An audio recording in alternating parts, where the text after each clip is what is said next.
Hey, and welcome to our How to Brew video.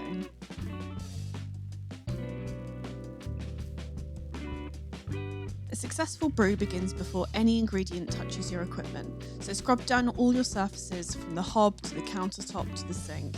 Get all those crumbs from under the toaster, and this all helps to reduce the risk of contamination and leaving you with a bad batch.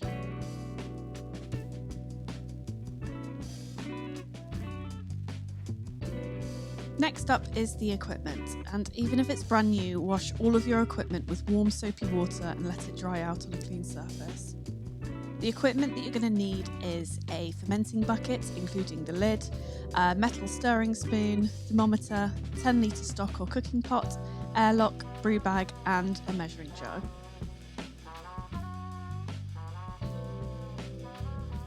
Once the equipment is washed, pop a sterilising tablet into a water-filled bucket and soak the spoon, airlock, brew bag, thermometer and fermenter lid for around 10 minutes.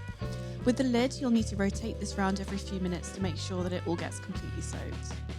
You also want to double check that there are no leaks from the tap.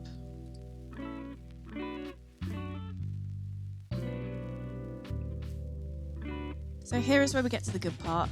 Take your measuring jug and heat up the specified amount of water that's in your instructions.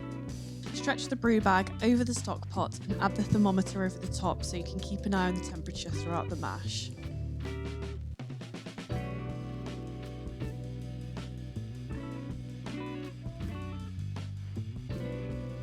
Once you're at the desired temperature, you want to take your bag of grains and pour it directly into the water.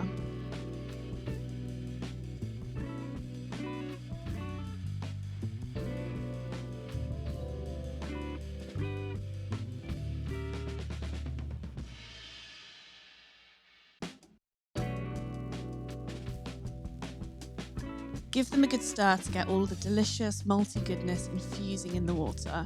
You want to get out all of the lumps, so keep stirring until you've got a nice smooth consistency.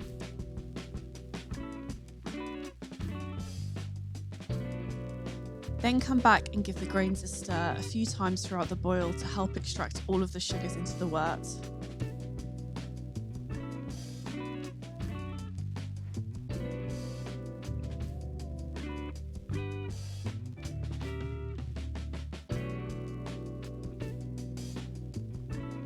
Now the grains have done their part, slowly lift the brew bag from the wort and give the brew bag a gentle squeeze. But be careful, it's going to be pretty hot, so careful not to burn yourself. And put this to one side in a colander over a bowl.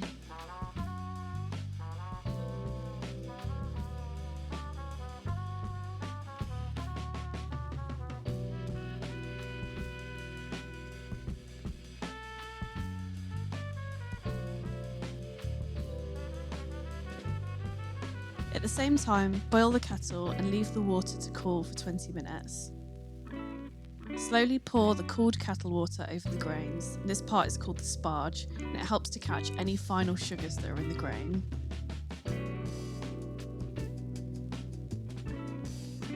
Also, give the brew bag a good squeeze. You can do this process in parallel to the boil, and the liquid can be poured back into the pot up until the last 15 minutes of the boil.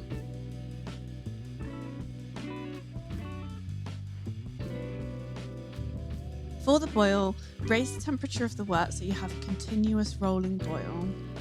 Watch for the liquid to break through the foam. This is called hop break.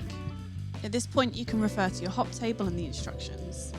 We're cooking up a fully topped IPA, so I'm going to go ahead and add 100% of hop A, which will be the bittering hop, to the boil. We include more details on the hops for each recipe on the instructions.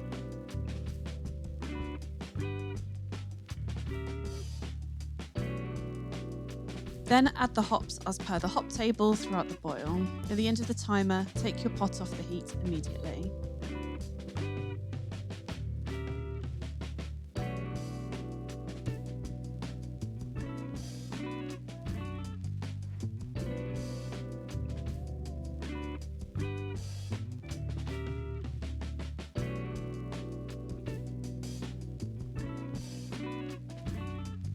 You want to transfer your stock pot into a tub or sink of cold water.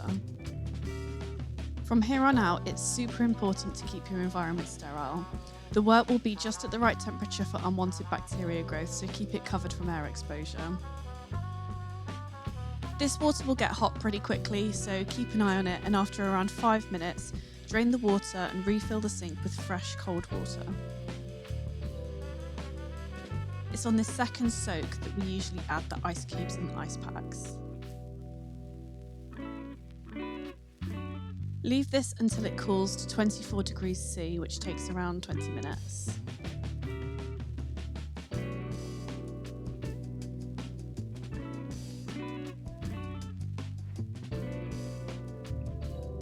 Keep the airlock half filled with sterilised water and careful not to let the inside of the lid or airlock touch any unsterilised surface.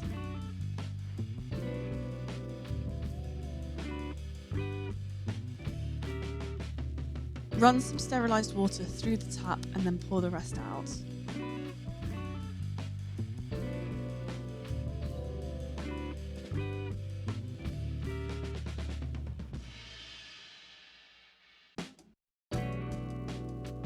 Drain the brew bag and stretch it over the fermenter.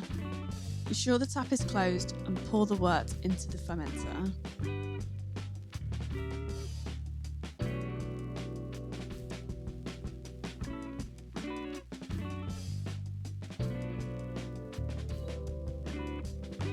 Slowly lift and squeeze the brew bag, leaving a 2 cm gap from the top without the brew bag in.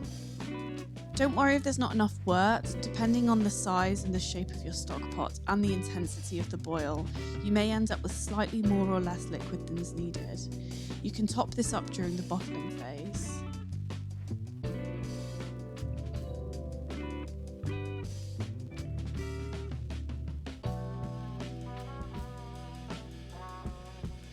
Sprinkle in the yeast, covering the top of the beer, and firmly press the lid on the bucket and add the airlock with the water into the hole in the lid. The bottom of the airlock should not be touching the liquid. Give the fermenter a gentle shake to activate the yeast and keep in a shady spot at 15 to 22 degrees C for 2 weeks. If your recipe includes dry hopping, then add the final hop packet to your beer on the specified day in the instructions.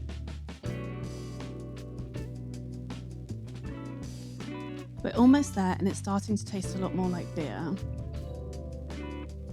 Pop a sterilising tablet into a container of water. You want to use something that will take around 10 litres of water, so the stock pot used during the brew would work perfectly. There is more fancy equipment out there for bottle sterilising, but this works perfectly well and minimises any additional equipment that you need to buy. Sterilise your 10 beer bottles and caps in batches, as well as the bottling wand, measuring jug and metal spoon. Make sure each piece is soaked for around 10 minutes.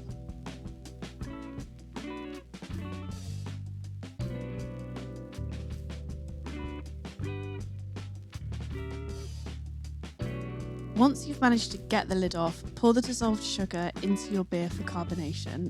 There's no need to stir this in. To prepare this, boil the kettle and leave it to cool for 30 minutes. Pour approximately 500 ml of the water into a measuring jug and add the amount of sugar specified on your instructions.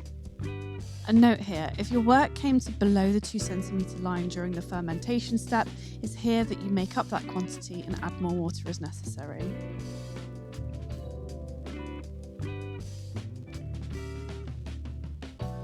Attach the bottling wand to the end of the tap and twist the tap open. Place the bottle into the wand and push up to release the beer.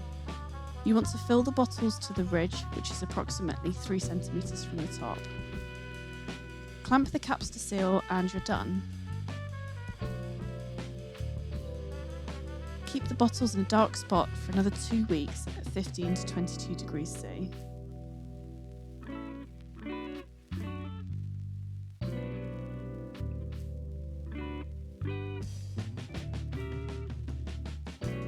It's the moment of truth, time to taste the beer. Store them upright overnight and enjoy your cold beers the next day. Make sure your glass is big enough to take the whole pour and halt just before the sediment leaves the bottleneck.